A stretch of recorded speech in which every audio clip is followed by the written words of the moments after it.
as Mike said, I'm going to tell you guys a little bit about our company and then how we see augmented reality affecting the present as well as the future. I started the business about 4 years ago, but it's important to note that the business started from a company called ISBX. ISBX is Southern California's leading mobile app developers. We built over 250 apps and big ones, Lexus, Nike, Honda. We built Sony's global content management system a while back. And I was there about 4.5 years ago as their VP of Biz Dev and Innovation on a consulting basis. And not 3 months into the job, AR came back into my life. I've been doing it for about 10 years, did it for a long time. But this time I felt it was here to stay. Beforehand, I had a 3D company with a few patents, and 3D kind of went where it went, but I decided to go all in on AR. The reason I brought up ISBX is not 3 months into it, I told them, look, good news, bad news. Bad news, I'm leaving. Good news, you can come with me. What I wanted to do is I had a concept for a technology and a company called Augmently. I wanted to create the most realistic effects you can have in AR with today's phones that are in your pockets. Wearables are great. You're hearing a lot about them. I believe they're 3 to 5 years out minimum before it hits critical mass. And everything we do now anyways ports into that when it's time. But the important thing and the big install base is the phones that we have in our pockets. So I brought them up because I said to them, look, if you could build this technology, I won't raise millions of dollars, I'll raise hundreds of thousands and give them equity. And it was a strategic move. It wasn't for the price reduction of the technology. What it allowed me to do is overnight I had 60 of the best developers in Southern California. So now our company could build things with AR that many companies can't because we were mobile heavy first. So I want to take you through a few slides and kind of talk about a few things and show you some videos that'll be quite fun. First off, what is augmented reality, right? Pretty simple if you break it down. Augment to improve, and reality is our lives today and to enhance it. Apple recently said that augmented is reality. When you talk about Apple, Facebook, Amazon, Google putting billions of dollars into this industry, it's something we should pay attention. About 12 months up until about first quarter of this year, there's been over $3.8 billion invested in this industry. So it's here, it's coming, and it's here to stay. So let's talk about a few applications of AR. Retail. There's the obvious play, right? We know that we're going to enhance products in retail. You could pull out your phone and learn a lot more about a product. But I want to show you a piece of technology first and kind of, the idea here is also not to use AR for the fluff of AR. There's going to be, there's a problem now. There's going to be a lot of bad AR coming out. It gives the industry a bad name. But we really have to innovate and think ahead and kind of think out of the box of how we can use it to really make it work, not just for the sake of using it. So check out this quick video. Just going to launch something here. So what you'll see here is someone sitting in our office. We're going to put Lady Gaga there in the space, rotate her in any angle, right? Full video, no 3D volumetric information, and you can shoot a video, right? And share it with your friends. It's totally stable, and it looks like she's there, right? So how does this apply to retail? So let's imagine Lady Gaga has a new fragrance that's coming out, and it's exclusively distributed through Macy's. There was a time where Lady Gaga would have to do mall tours, right, and speaking engagements. Her time is very valuable. It's going to cost Macy's and the fragrance millions of dollars to do so. Now, because of AR, we can have Lady Gaga at every single Macy's at the same time, right? So the campaign might be something like, hey, go to your nearest Macy's, fool your friends, have a fun video op moment with Lady Gaga for you to share on social media. So what we've done there now is we're driving the fans, it starts with the fans, to the retail store. You stand by a marker or no marker. There goes Lady Gaga. She's standing next to you, and you shoot a fun video. You're not shooting the video to keep it on your phone. You're going to share it on social media. Okay, so what happens now is the conversation starts. So for a much smaller amount of money, they got Gaga, and they have people sharing about it. Now, if we're friends on social media, and I see a picture of Gaga next to you, you can have some fun with me and just say, yeah, Lady Gaga stopped by, but the conversation starts. And you might say, no, there's this amazing campaign. If you go to Macy's today, you can shoot a video. And now, because it's compelling content, I'm going to share it on my wall. And now my friends are going to talk about it. So it spreads. So for a much smaller media spend, they get a big spread because of AR. but it doesn't only work for small brands. Here's a little something we did for, it's pretty fun, for a beef jerky company called Gnarly Jerky. I'm gonna check this out, if it launches. There we go.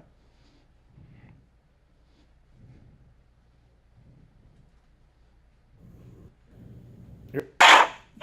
To the bowl.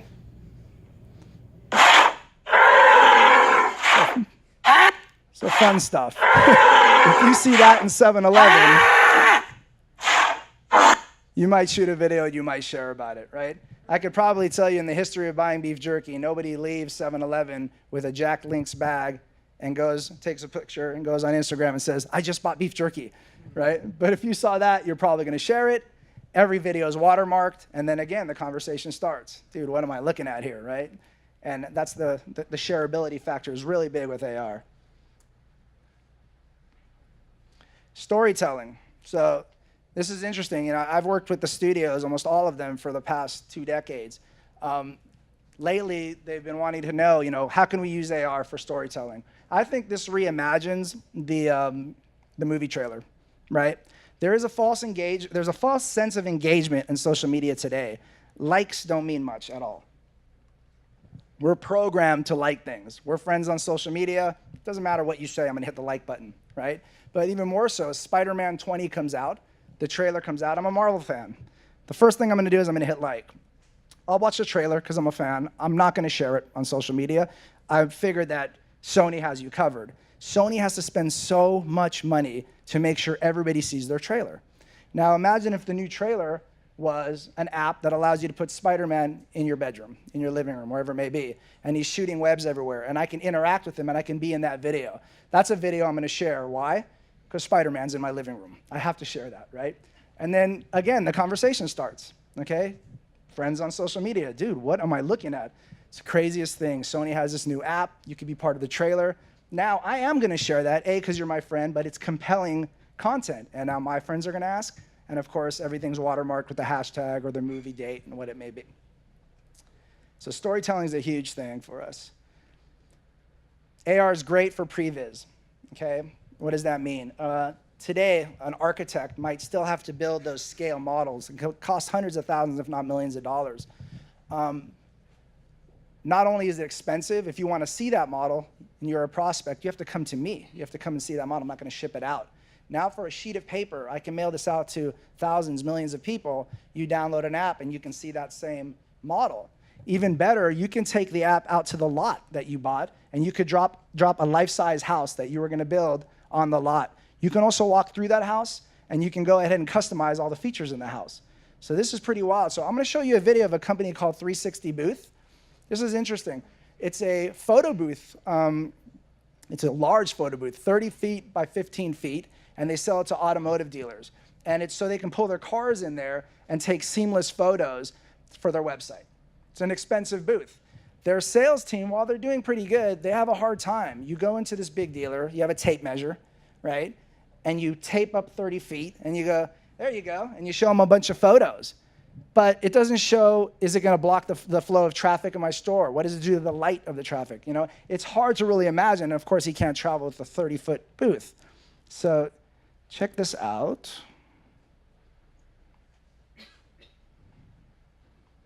I swear there's a video. Here we go. All right.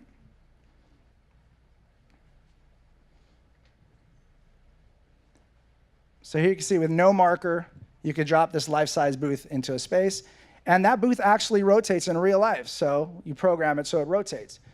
You put a car in there to show them what it's really gonna look like. You can walk up to the booth, in the booth. Any kind of detail that you want, it's really there and it's stable. And then of course what they can do is they're handing this iPad, by the way, the salesman to the prospect. They can shoot video now too to show their bosses or what have you, or share it on social media. So architects, aviation, anything that's huge, large that you cannot travel with, you know, set design for major concerts, you know.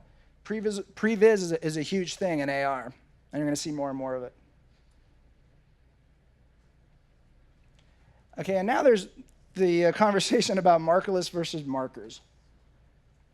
Markers, are physical triggers. It could be an ad, it could be a billboard, it could be an object, right, that you need, accompanied with an app, and you wave it over the marker and something very cool happens. Markerless, you guys are going to hear a lot about AR Kit and AR Core. Just like the previs you saw, there was no marker, right? I think it's too early, and it's kind of been a bit proven. There's over 1,000 apps that's been built with AR Kit, well over now, and a huge majority are failing. The reason is on the consumer side, you have to take your phone and do a lot of this. You have to scan the area. And if you rush, because everybody rushes, because we want it now, if you rush, it's going to slide, it's not going to work, and now you're just going to think the brand had a really bad app. So that's an issue. It's too early. I think there's a place for it. I think it's great for trade shows. I think it's great for events, or for instance, with the previs, when the company controls the experience. I'm at SEMA. I want to show you guys a new Mercedes, right? I work there. I can take my iPad and hand it to you because I've already did the mapping and allow you to now walk into the car, allow you to customize it, and then take a video and share it so you can get that emotional connection. Let your friends on social media say how good you look with your new Mercedes. And let me show you guys what that looks like. There we go. I should probably mute this. You guys like rock and roll? Let's see what happens.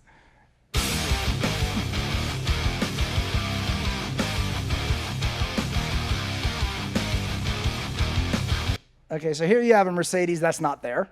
You could step into it, right? You can customize it if you wanted to, change the interior. Right now, when you go buy, this is an interesting concept. If you want to buy a high-end car, say you want to go buy a Ferrari or Mercedes or a Bentley, unlike Honda, they don't have every style, every color on the floor. They have a few of them. So if you want to go spend $250,000 on a Ferrari and you want it yellow, they're going to show you a photo. If you want different rims, they're going to go, well, imagine the rims from that car. We could put it over here. Not a great experience, right? Now you can customize it the way you want. Step into it.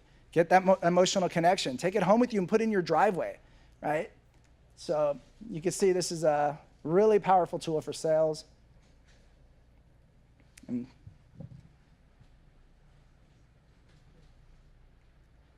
Okay, and now I want to talk about some innovation in AR. I spoke to somebody earlier who was interested in that and where it's going. We're going to talk later about the benefits of AR, and one of it is the massive amount of PR that comes with it. AR is PR. Pokemon made $1 billion in 6 months, not from Pokemon fans. If you guys remember, we cannot turn on any form of media without hearing about Pokemon 50 times a day, right? Well, Pokemon's gone, and they want more. And we'll talk about that later. But the point is, one day, AR news is just going to be news. It's going to be a part of our lives forever. So we need to create different things for our brands to give them press hooks, right? So for instance, spatial recognition is very interesting. We talked about having a marker. Here you're going to see something. It's a mailer for a slot machine manufacturer. All right, they're always going to take 2 clicks.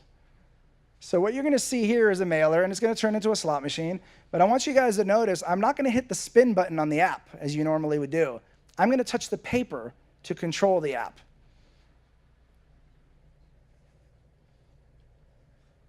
So there it turns into a slot machine, but now we touch the paper, and it rolls the app. So spatial recognition, right? Very interesting, and if only for the press. So-and-so uses a new form of Augmently to reach millennials, blah, blah, blah, blah. You're going to get national press, right? For AR, you need an app. Well, this is going to be embedded into the client's app.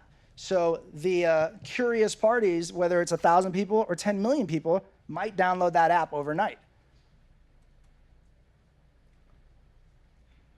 How do I get back to anything? Here we go. Trying to get back to the, where is it? There we go. So that's spatial recognition. Reflective material is very difficult for AR. So window displays in retail, right? They might have a marker behind it.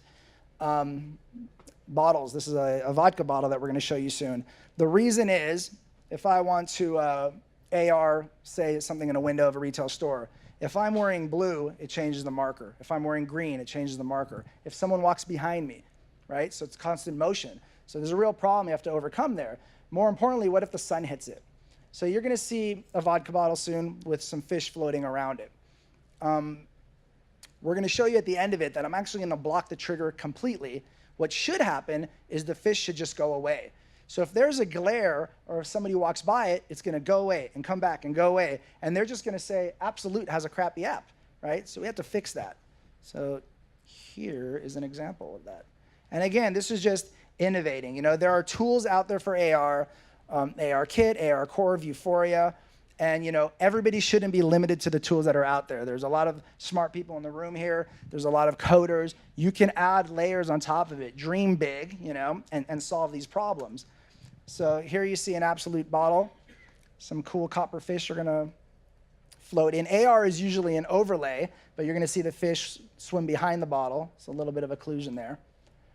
And some light interactivity. If you rub your finger across the screen, the nearest fish will follow you, and he's nibbling on the glass, and the phone vibrates. And when you tap, they scatter like a fishbowl. But what happens when we block the trigger? So my hand is simulating the sun. We're going to block that trigger, and the fish should just disappear. But instead, the fish here, they swim away. So you don't know that the gag has ever been interrupted. So this is the kind of things you have to think about, because you know, you'll hear things like when we met with Absolute, met with 10 other companies, love what you're saying, it's never going to work, forget it. Leaves a bad taste in their mouth because they've tried it and it broke. So you have to prove them and kind of, you know, think out of the box. Voice-activated AR. Data shows that by the end of 2019, 70% of search will be done by voice. I want you guys to see this video. Let me put the sound up.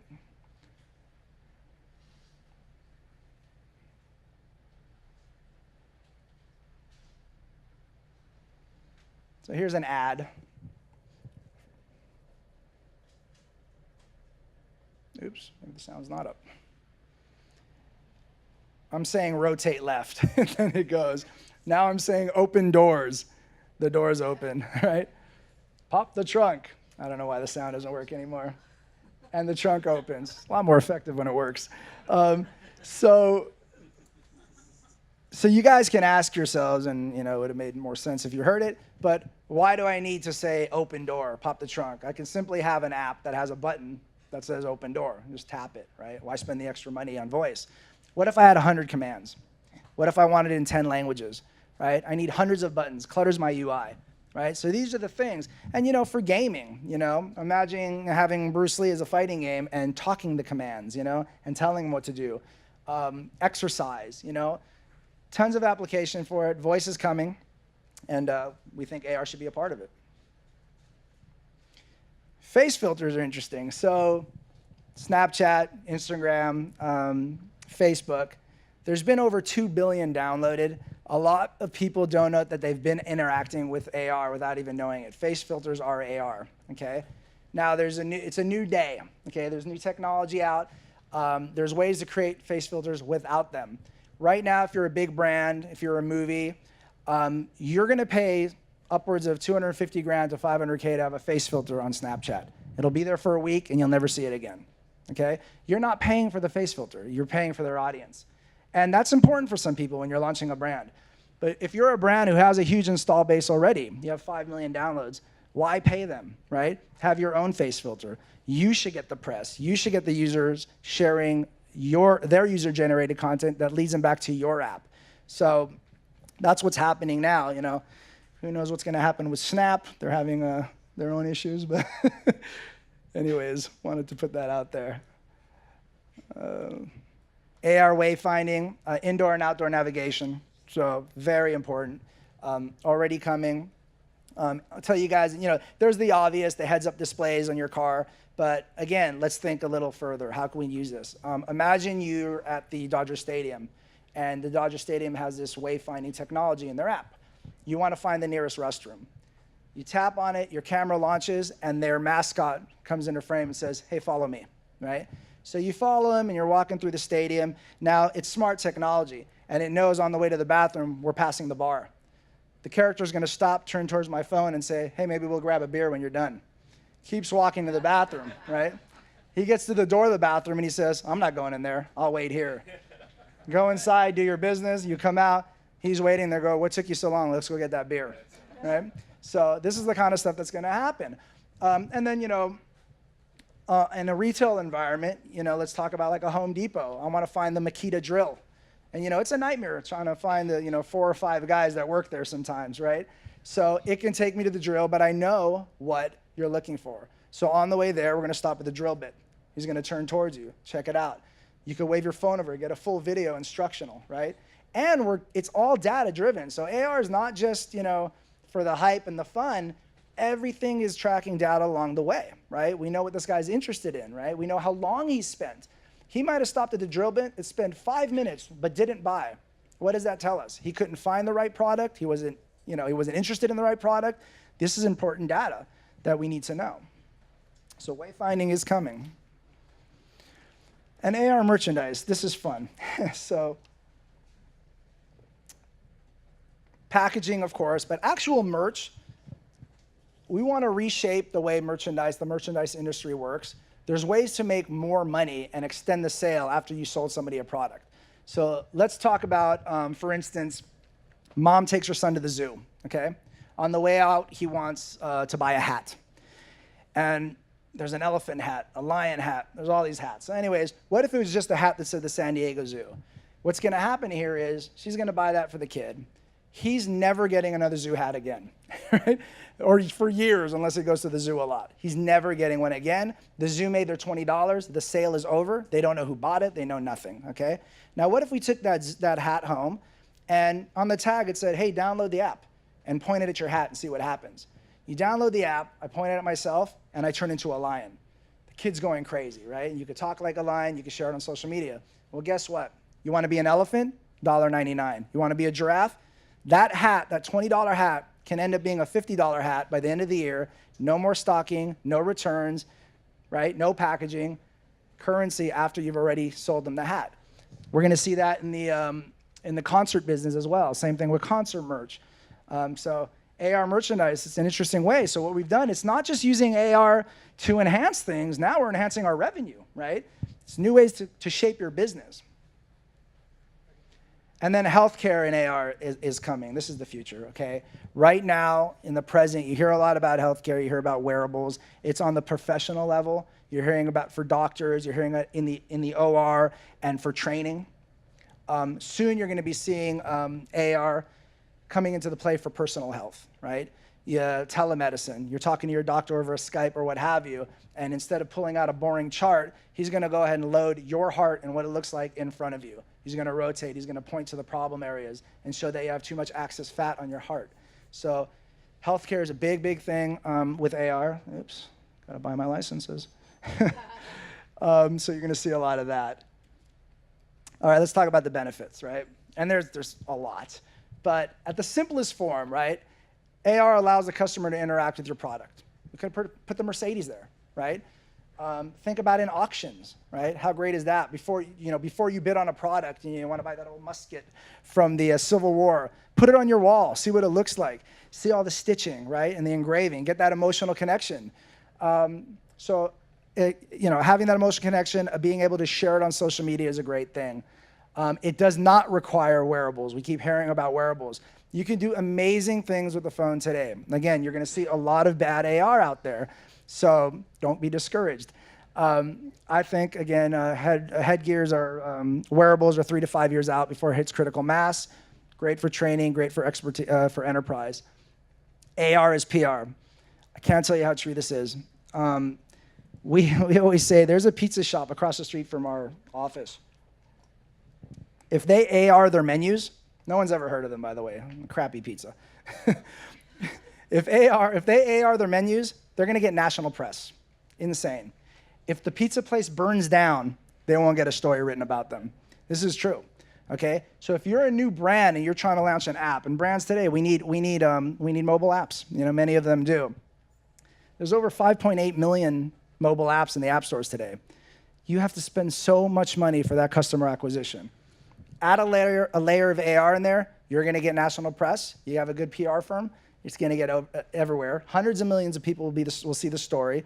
Have a beautiful video of what your AR does. Maybe 1,000 people, maybe 10 million people want to check it out. Boom, you have that huge spike of downloads overnight, literally.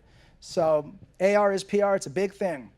And as AR just becomes news, got to be innovative to get those press hooks. So it helps launch brands. And then most important, the user-generated content, which can reduce media cost.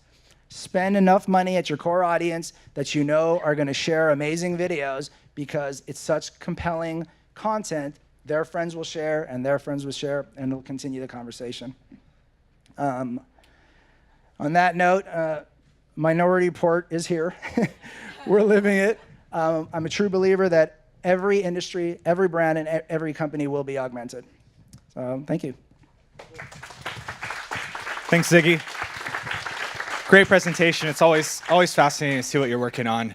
We're going to open it up to Q&A. John will walk around with the microphone. Ask lots of questions. Please save your comments and stories about AR and the apps you've used for later.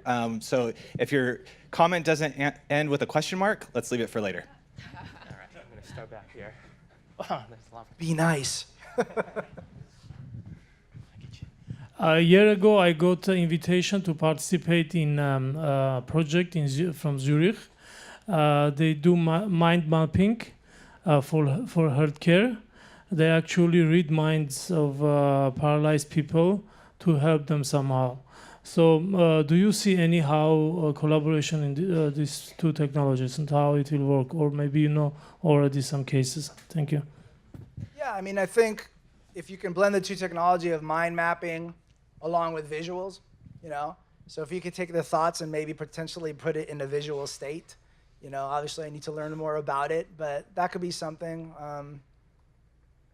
Yeah, I'd have to think about that, but I'm sure there's some kind of tie in there. Question over here. Hi, I'm a pilot. Can I really trust my life to a plane that has been designed in vitro using this technology? What level of precision can you attain? How do you simulate a wind tunnel? How do you simulate the testing environment for any piece of aviation hardware at this point? Yeah, it's getting more and more precise, you know, not just with testing of planes, of course, we're talking about in the OR, you know, with someone's life. I believe right now it's a little early. The way I would see it working with aviation, it's an idea that we've had, is looking out the window for the passengers and actually having AR windows. So as you pass over certain areas, you can learn about the, you know, the area where you're at, the altitude. But it's getting there, you know. They're testing a lot of amazing things with headgear. The problem right now with the wearables is the field of view. So I would not trust it today. But the field of view is so narrow. You know, we hear a lot about Magic Leap. You know, so the whale isn't really there. But it's getting better. And it will be. It will be a huge part of it. Right now, VR is a big part of simulation. But yeah, it's coming. Hello? Hi. I'd like to play around with this at home. Can you recommend any coding languages, or how can we tinker with this at home? Unity and Vuforia is a fun way. ARKit makes it easy to drop certain certain images into your environment. Are you a coder at all? A little bit, yeah. There's some tools out there. There's some, here's the problem, right? There are platforms that are coming out, and it's hard to build a business on a new platform because as soon as it's proven to be cool, Google and Apple is going to come out with theirs, and you'll never use that platform again. So I would say learn ARKit, use Vuforia and Unity, because there's a lot of companies coming out there that are making AR very simple for you to learn, and you'll learn that, and then it's going to be gone, right? So I would stick with the big boys and start with that. Oh, great talk, thank you. So I know that one of the things that's really top of mind for a lot of consumers and also government is data privacy. So how does AR and data privacy get along with, you know, storing information such as some of the statistics that you were referencing earlier? Obviously, that has to be a discussion that your teams had. So what does that discussion look like in brief? we embed it with the same technologies that are out there for that. AR is a top level. It's a user interface, right? It's on top. So any kind of data privacy we use for any other app can be embedded with the AR, right? We don't develop that ourselves. But yeah, I mean, it really, if you think about it, the AR is the experience on the front. So no different than any other tool you would use for the privacy. You just embed with it. It's not something that AR is, you know, that's being developed in AR. AR is just the front end of it. I don't know if that. Okay. My name is Anna. I come from heavy machinery equipment manufacturer, like excavator, mobile cranes. And my industry is a little bit isolated from the high-tech industry. So my question is, how can we apply AR to that industry, like after-sales service, maintenance, or operation, especially for some machine worker for their like a drilling machine, work underground. Yeah, Sure. Because I saw some opportunity to apply this technology. Yeah, absolutely. So there, you know, you can use it when visualizing new products that you're manufacturing. But being on the field, you know, you can have, for instance, a guy in the field working on a tractor and it breaks down. He can have either a phone, an iPad, or some eyewear where he can show someone back at home base exactly what's happening. And that person can annotate right there in front of you to say, hey, see that screw right there? It's a bit loose, or move it over here. We were approached by Shell to do something interesting, which was training, because people on the field were getting really hurt. They were getting pinched. So what we did is we talked about building a life-size replica of a rig at the Shell station where people would come and put headgear on and have no actual tools, everything be virtual, to see where that, you know, pinch zone is to help reduce injury on the field. So the thing with AR is we have to learn more about these companies. I know you guys are asking a lot of questions. I don't know enough about your company, but it can solve many pain points, right? So for training, it's phenomenal for that reason. You could train at home and have your equipment there without having to give them that expensive equipment because it's there virtually. You gave the AR as PR in the example of the little pizza shop across from you, that if they made their menu in AR, it'd be national news. But how accessible is a technology like AR to that little pizza parlor or to a two-person startup where they're trying to do something viral to break through the noise? Sure. There's a lot of agencies out there doing AR, right? So, you know, if they had the, you know, foresight and the creativity to go seek it out, a lot of these agencies now, you know, and all the big agencies, you know, from the Shy days or whatever, they're working with smaller agencies that have AR or they have it in-house. It's a campaign, you know. It's going to become more and more mainstream, you know. Maybe somewhere there was a, you know, a millennial and they followed AR more and they talked to their CMO or whatever it may be and said, we should do our, you know, our menus in AR. But it's getting more and more accessible. You have to find an agency that does it, you know, and it's things like this. Now you guys know a little more about it, and maybe it works for your company, you know. So, speaking from an economic standpoint, what does this mean for designers, animators, and 3D modelers? Do you see this industry booming for them and having an opportunity for the designers to get into this market? I do, yeah. They don't have to now rely on that one movie to get hired, right? There's going to be a lot of need for it. We're seeing big companies digitizing everything they own and turning it into 3D, whether it's a volumetric scan or getting 3D models to do it. It's fun. It's going to challenge them too, which is awesome because, you know, there's a polygon or a resolution issue right now when you use with mobile. So you can't just take the dinosaur from Jurassic Park as it was made for the movie and slap it into a phone. You have to res it down, and it takes an art to res it down without making it look hideous, right? So I do think it's going to open up a lot of business, a lot of work. Because again, you know, it's not just for that commercial or that movie. You know, Nike is going to need every single one of their shoes in 3D now, right? Because eventually we're going to want to see that Nike on his foot, and without me having to go, hey, where'd you buy it? I'd love to just point my phone and get all the data about it. So I do think so. And by the way, we're always hiring and looking for good talent. Yeah. Are you a 3D modeler? See me after the show. Hi, I'm Margot Newman. Thank you so much for being here. I come from the creative space, film and television, PBS mostly. But the example that you gave was really fascinating about the Spider-Man character. But that was really, to me, more of an example of marketing a story. Right. I was wondering if you could speak a little bit to how this technology is being integrated more into actual storytelling. Yeah, so I have a 2-year-old daughter now. So she watches Daniel Tiger, right, PBS.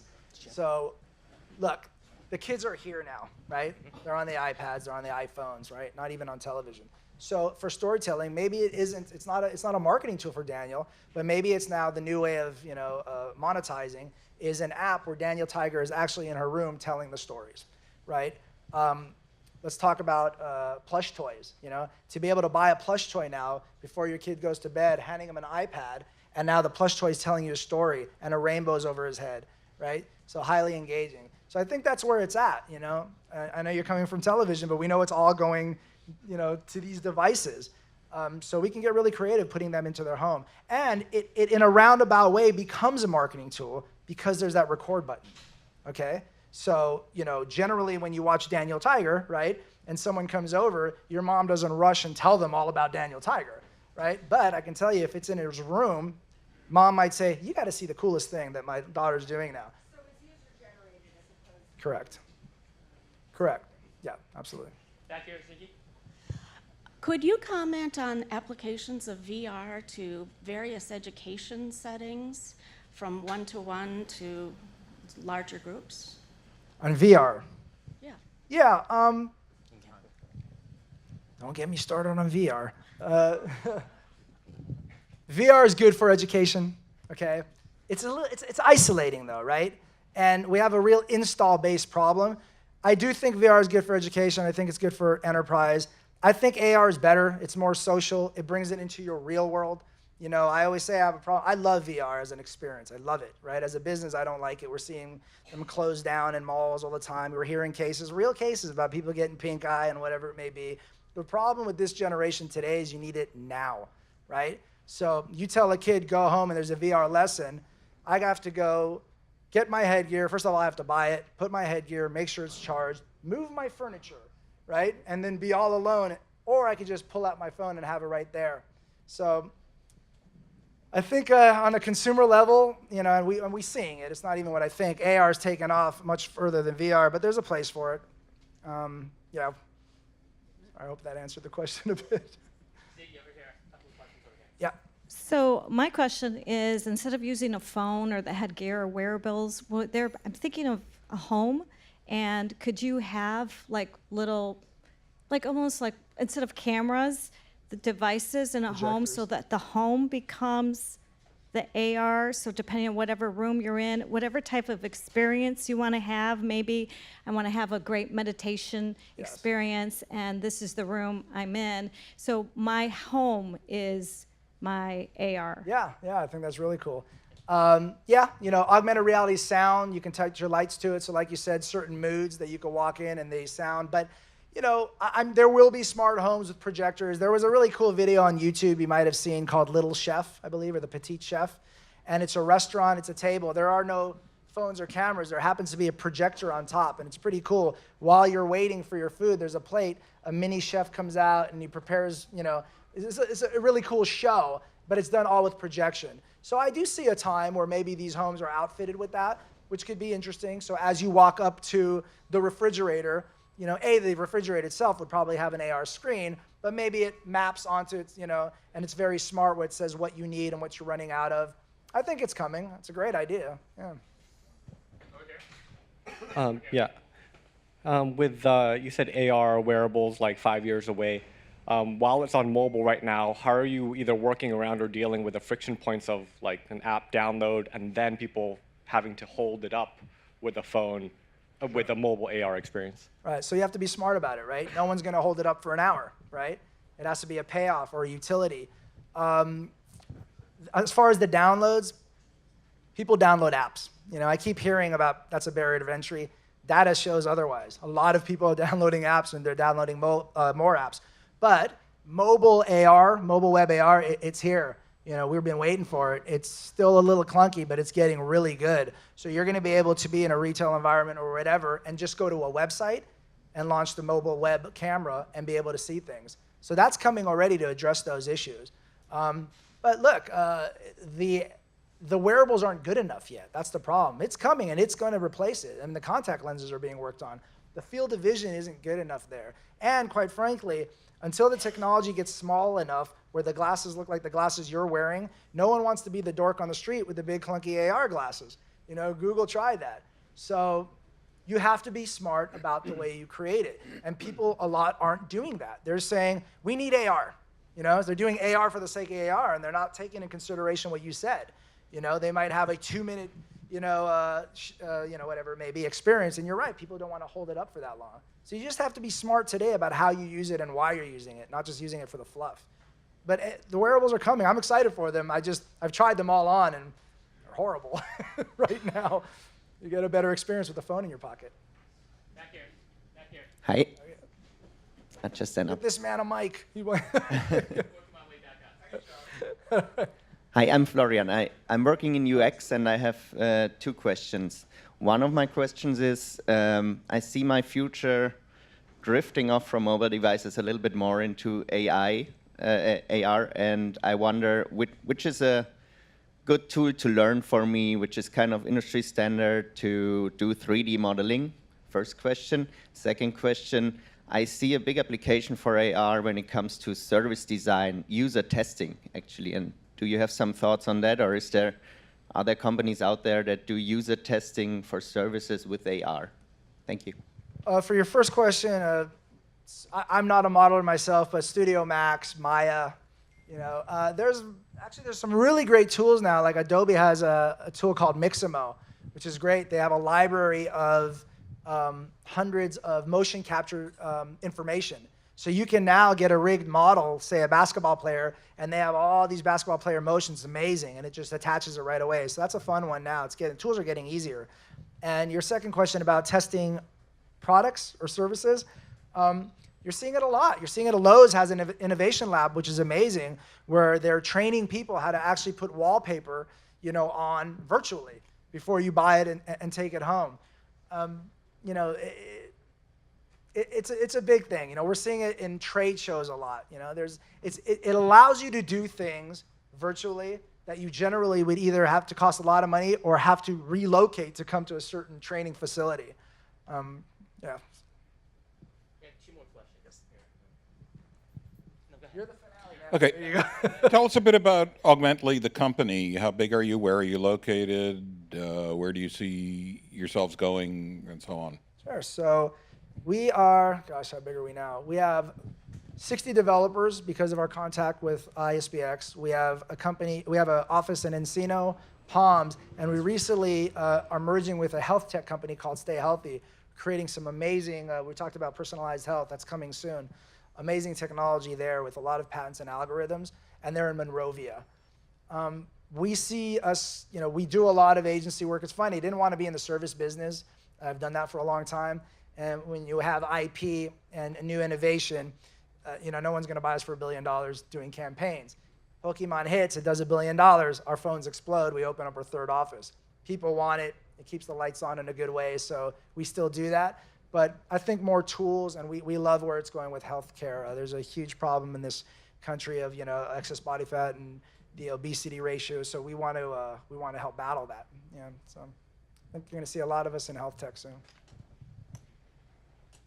So I have a question about the sort of tension between you guys are going to need to use more of the VFX people here in town. I see that it's such an incredibly different culture and that it's difficult to move, especially for that talent, to move into the talent in tech, that it's such a different culture. Do you have any advice, and do you think about the recruiting issues of taking some of those people and helping them to move from the movie industry and, into more flat organizations, into using sprints, using tools and culture that's so different than what they're used to? Yeah. Is that a tension that you see, and do you have advice for those people moving forward? I think less and less tension now. It used to be that way because of what I was saying. The tools, not 7 months ago, right? The AR was so basic, you know? And, you know, when you come from the film industry or the VFX, everything's so beautiful and rich, and it's frustrating that we don't need that yet. But now the tools we're starting to be able to handle that, right? So I think it's going to be more and more. In fact, a lot of, you know, we call ourselves, we're a creative tech agency, right? We're a creative agency, not just tech anymore. And we want to keep pushing it because now it needs to look cinematic. So we are actually actively looking for those experts. Now, if you're, and actually, you know what's funny? We work with a group that came from they work on a lot of movies. They said this is the most fun they've ever had because they'll work on one shot, right, for 3 weeks, and they have to repaint the little smoke in the background of the war zone. It's a thankless job. No one knows what they did, right? And it's so exciting for them to put a bunny rabbit, you know, with a shotgun shooting carrots in the middle of Ventura Boulevard. And that took one guy, right? And that took 3 weeks, right? Instead of a team of 50 to make that one shot. So I think you'd be surprised, you know, if you're one of those people, right? I would reach out to these agencies and these tech agencies because we're looking for that. You know, we couldn't before. We had to do little res stuff. Now we want to do the best we can, you know, and really make it a cinematic experience. Yeah. One last question. I'm wondering, do you see this coming to home theaters, big screen TVs, that kind of setting, so I could put it in my family videos and everyone watch it, not on a phone? Yes, I do. So the wearables are going to be part of that, right? So watching TV and have things coming off your TV. Look, it's going to replace the television screen if you think about it, right? You know, several years from now, you know, we're going to have the contact lenses, or let's just say the wearables, where we can all sit there on the couch. There doesn't have to be a TV, right? And we can all sync up at the same time and watch the same exact show. But now you have a 200-inch TV without having to pay for it. Today, what we're seeing is, you know, everybody talks about the second screen, okay? The problem is you're watching the TV set, but you're watching Facebook, right? We want you to stay here. So they're trying to incentivize people that if you have the phone in your hand, and you see it with The Voice, you know, have our app and you can vote right now because they don't want you on your app doing something else. But imagine if you're watching the Super Bowl and during the commercial, it says, and you know that, hey, have your phone ready and point it at any commercial. So now you have a commercial about, you know, Kathy Ireland's new cleaning products, and Kathy Ireland's actually in your living room talking about it. So today I think it's enhancing what's on the screen, but it's going to take over the TV. It's going to replace it.